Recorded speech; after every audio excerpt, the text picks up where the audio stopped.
which tells you a lot. Fort Worth, Texas, for example, is one of the few major American cities that is led by a Republican, Mayor Betsy Price. On May 31st, a crowd of Black Lives Matter demonstrators blocked a bridge in downtown Fort Worth. When police arrived to disperse them, they threw rocks and bottles of bleach. 3 police officers were injured. The mob then went on to loot and vandalize businesses. Dozens of rioters were arrested for this.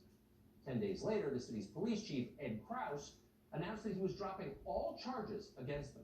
Krause issued a statement suggesting that the real criminals in the riot were not the rioters, but his own police officers, whom he suggested would be reined in and perhaps punished.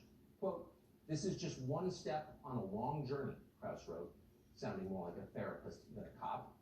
The chief promised that his department was, quote, "committed to walking the path of reform with our community." Krause never bothered to explain exactly what his cops had done wrong. They were cops. That was enough.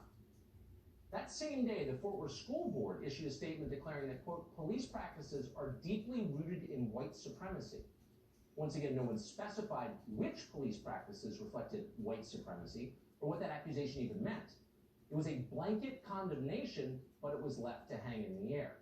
As usual, no one in authority pushed back against it in a Republican-led city. It'll be interesting to know what happens to the murder rate in Fort Worth over the next year. We can guess. We're seeing it all over the country. We've seen it many times through the years. When the people in charge undermine the law, violence surges. But there is a solution to this vortex, and it's called leadership. 65 years